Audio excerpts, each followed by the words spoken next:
All right, everyone. We've configured the RIP version 2 routing protocol. We did several things with RIP, and we'll do a lot more throughout the course. But now we're going to get into EIGRP. EIGRP. Yes, we are. Now, with EIGRP, there's a lot of things that we need to cover. It's a very important protocol. They want to call it a proprietary protocol because only Cisco, up to this point, was able to use it. I believe it was in 2011 or 2013, I don't quite recall, where they stated that it's now an open protocol where all vendors can use EIGRP. Do your research, find out. But for certification purposes, we're going to consider this as a proprietary protocol, routing protocol that only Cisco routers can use. All right. So what's so special about EIGRP? Well, first of all, it is a distance vector, but it's an advanced distance vector routing protocol. We'll get into it in a bit. It does use an algorithm like RIP uses Bellman-Ford. Well, EIGRP uses something called a dual algorithm, which stands for diffuse update algorithm for you abbreviation aficionados that you must know what everything means. Not that they're going to ask you in the certification, but at least you know it's dual. And it's a more intelligent algorithm. It does pay attention to a lot of things. There's a lot of other things that fall within that algorithm that it uses to calculate metrics. As you can see here, we have something here that is going to talk about, is going to use metrics as far as its calculations. All right.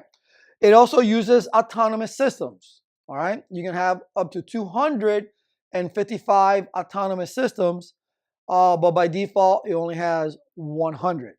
Okay. And we'll elaborate a little bit further on in the presentation about autonomous systems. Now, it does have 3 tables that it creates. Obviously, every router creates a routing table. EIGRP also creates a topology table and a neighbor table. And throughout this presentation, we're going to go ahead and talk about those individually. And then comes to the issue of wildcard masking. And when we get there, we're going to take our little time in talking about that because this is a danger zone. I should have put like a little symbol there that says danger, all right? Especially for the CCNA. And you'll see what I mean when I get to that point. And then, of course, load balancing. This is something that EIGRP offers us. All routing protocols do. But with EIGRP, there's many things you can do to tweak, all right, to see which way your packets are going to flow, all right? Now, advanced distance vector routing protocol still uses hop counts.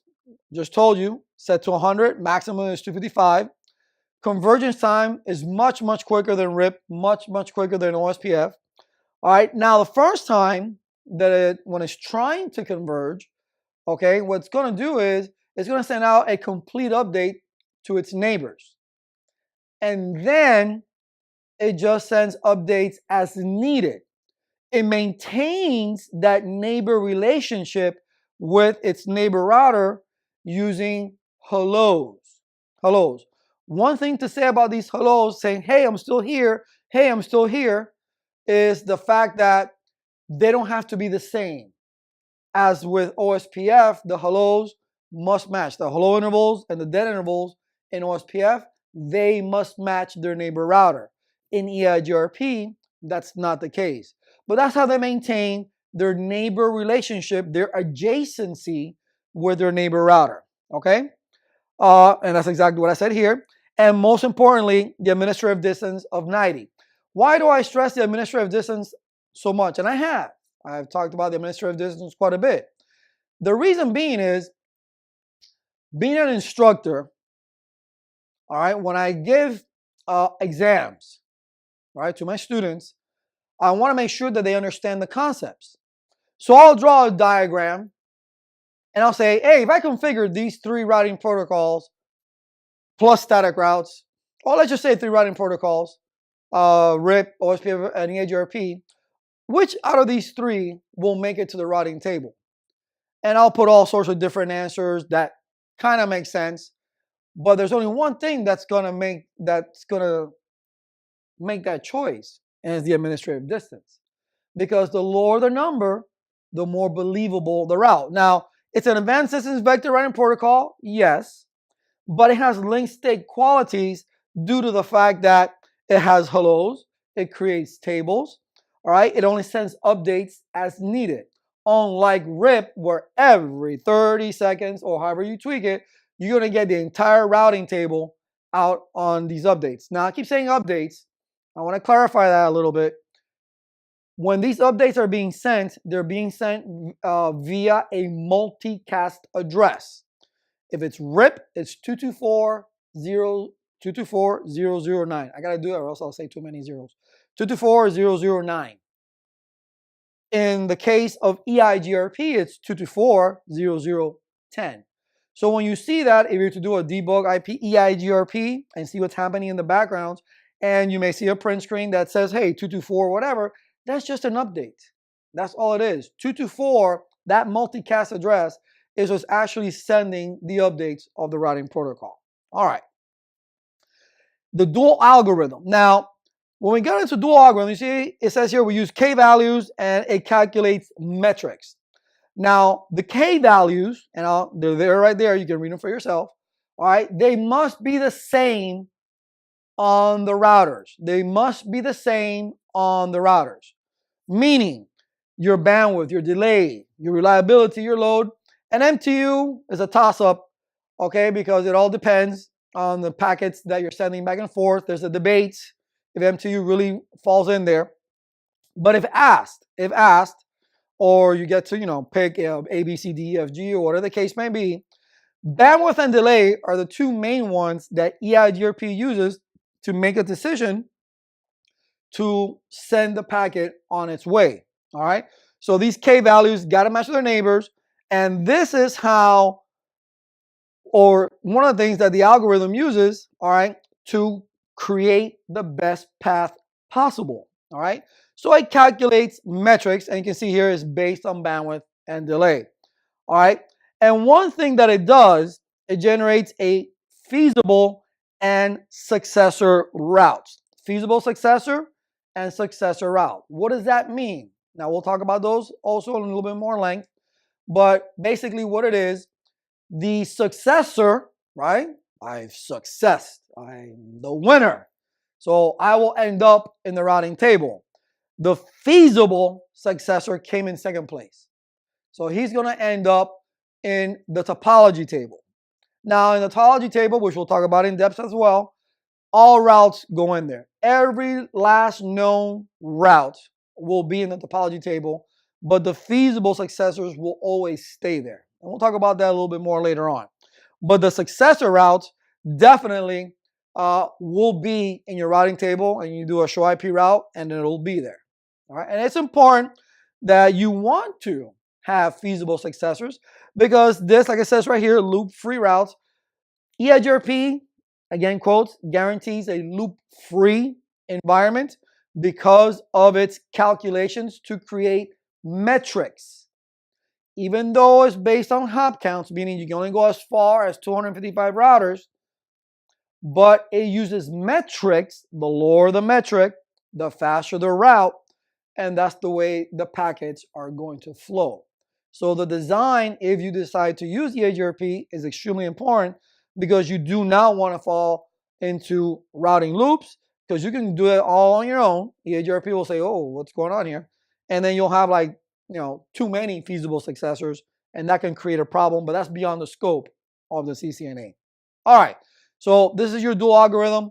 Remember your K values, please, because you will be asked this, I guarantee it. All right, and they're called K values, and there are your K values right there. Okay. Now, not much to say in the autonomous systems. Do you have from 1 to 65,535 autonomous system? What is an autonomous system?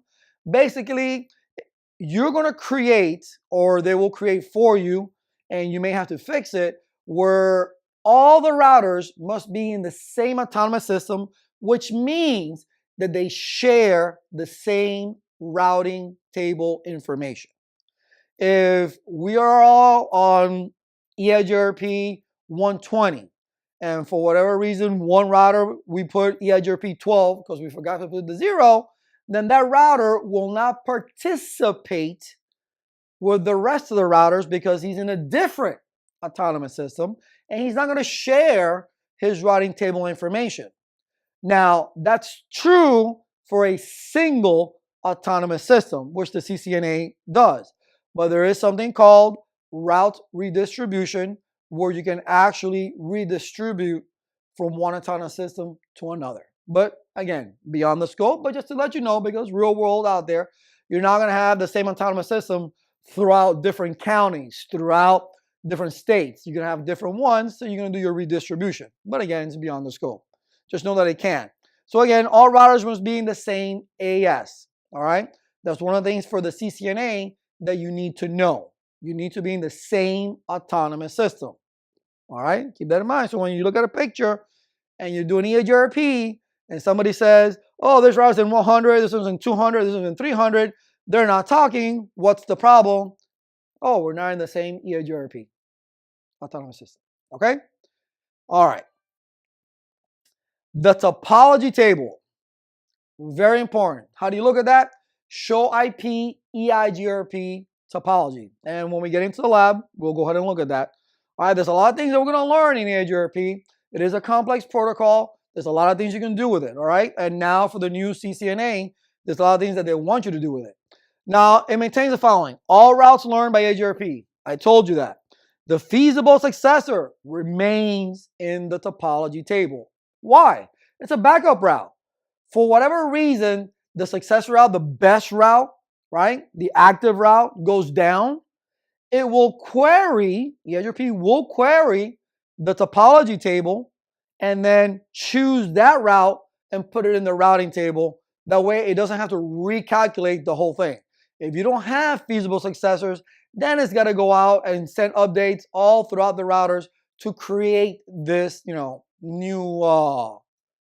route to this network, and that just takes longer, takes up more bandwidth. So that's why the feasible successors are there. So when but again, you will have feasible successors, and it all depends on your design. Okay. Now you got to understand, really, there's a bunch of codes in there, but there's two of them that I'm more concerned with. All right, which is passive and active.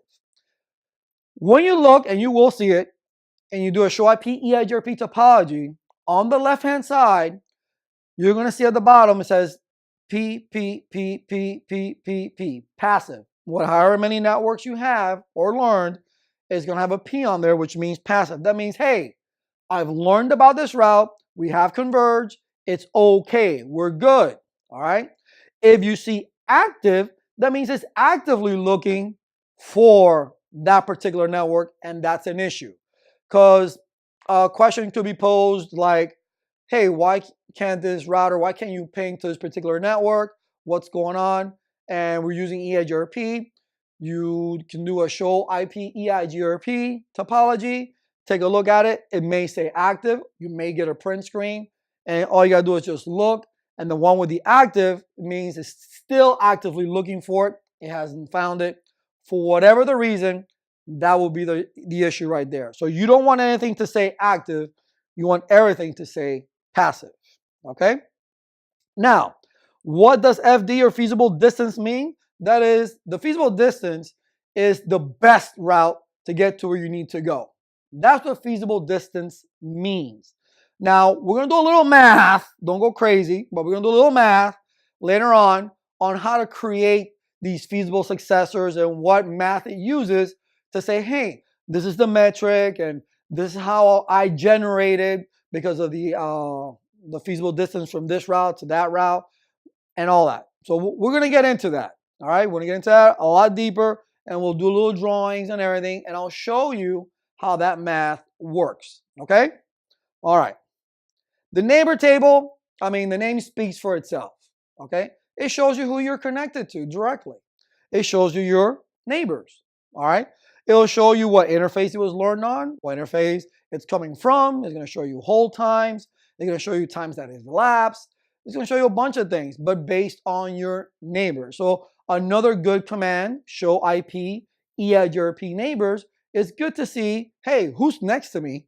all right, sending me, and where is it coming from, this particular information. So the neighbor table, all right, the routing table, we know what that is. I mean, show IP route. We take a look. These are all the active routes. These are the routes that are going to take us to where we need to go. So if we don't see a route that we know that needs to be there, then that's an issue. Then we start troubleshooting.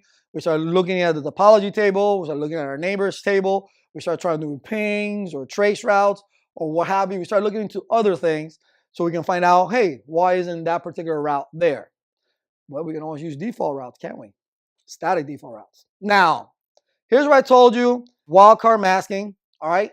It's important, all right? Wildcard masking is important. Let me slow down here. I didn't put my hand in my pocket. That means I'm getting serious, all right? It used to be where in the CCNA, you only had to configure it, like I'm going to show you, all right? Basic configuration is basically like RIP, only we're using an autonomous system, okay? Meaning you would put the class full address and you use an auto summary. You never used any wildcard mask. Can you use wildcard masking? Yes, you can. All right. If you don't use wildcard masking, it will go ahead and summarize it to the class full boundary. I saw, I'm going to say where, I saw an entire group of people take a certification and they were taught, not wrong, okay, because you can configure wildcard masks in EIGRP, but not for the CCNA at that moment. So they all failed because it was a simulation. All right. I've looked at the books. They talk about wildcard masking. Are they going to put it in the certification? You got to read the question. Be ready. Because I'm going to show you both ways on how to do it. It's no big deal. But be very careful. Be very careful because EIGRP, you don't need a wildcard mask to configure it, but you can. All right, because usually the wildcard masking or configuring EIGRP with wildcard masking was left for the CCNP level, but now they're bringing a lot of things in. So be wary, okay, when you're configuring EIGRP, what is exactly that they're asking? Configure one way or configure the other. All right. My thought is they're going to stay true to the course and say, hey, this is the CCNA. Let's just have them configure it. They know it's a single autonomous system, class full boundary. Boom, you're done, right? No auto summary, but we'll get into that anyway.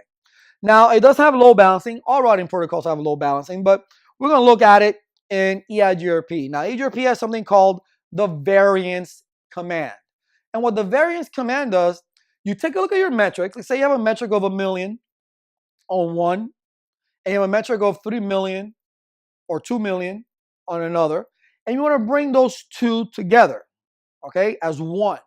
Well, you will use a multiplier. So within the routing protocol, you would type in variance and then use a number, which is called a multiplier, and say, okay, what number can I multiply by one, the lowest metric, that would include the 2 million something, all right, in there? Well, you can put 3, okay, and it'll include between 1 to 2, definitely will be in there, 1 to 3, it'll be in there.